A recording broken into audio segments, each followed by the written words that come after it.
लगाओगे उतना ज्यादा ये कमजोर हो जाएगी।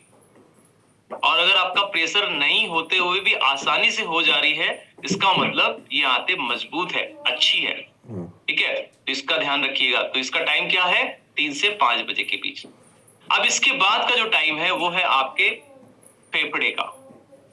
तो आपकी बॉडी के अंदर में ये फेफड़े बहुत बेहतरीन तरीके से ऑक्सीजन का सप्लाई करते हैं।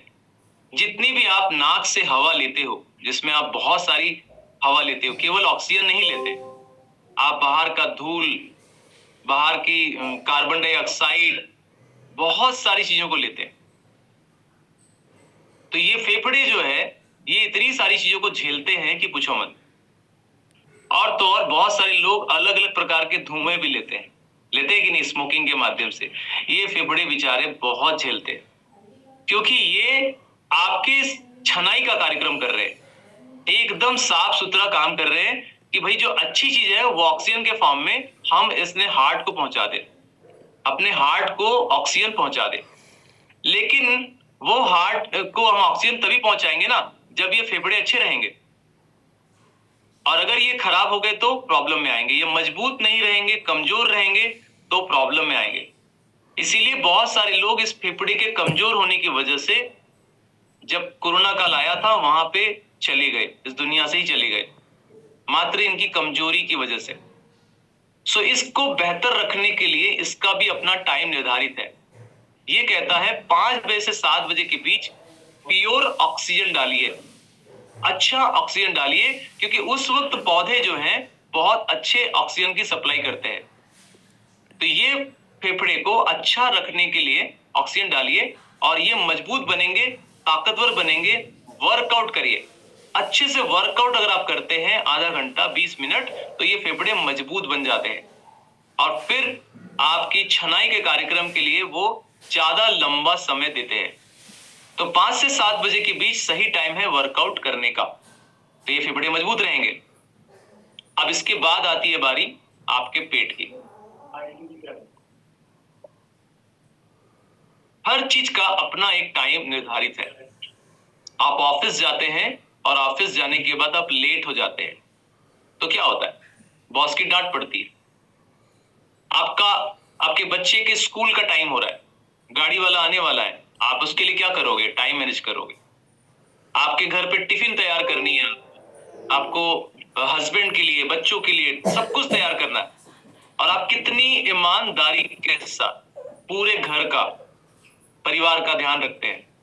एक एक व्यक्ति को कुछ भी कमी नहीं होना चाहिए, टाइम पर उसको मिल जाना चाहिए। इतनी सारी जिम्मेदारियां आप निभाते हो, तो आपकी जिम्मेदारी भी बनती है कि अपने ऑर्गन को भी उतना ही टाइम देना। उसको भी आप समय देंगे, उसको भी अगर आपने समय नहीं दिया तो ये भी रोएंगे। तो पेट का एक्चुअल काम क्या रहता है? आपके शरीर के अंदर जो भी खाना आप मुंह से खा रहे हो उसको अपने इस पेट के अंदर रखना, रखने के बाद उसको कुछ भागों में तोड़ना, और इसके अंदर के जो रासायनिक तत्व है, हाइड्रोक्लोरिक अम्ल जो है, ये सारे अम्ल उसमें से कठोर कठोर जो भी आप खाते हो या गलत गलत जो भी खा लेते हो, सबको महीन करने के लिए निकलता है।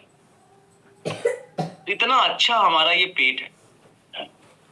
इस पेट का साइज भी निर्धारित है, एकदम छोटा सा मुट्ठी के आकार का आपका पेट है। अब आप सोचो जरा, मुट्ठी के आकार के पेट में हम कितनी सारी चीजें भरते जाते, इसका साइज क्या हो जाता है? बड़ा हो जाता है।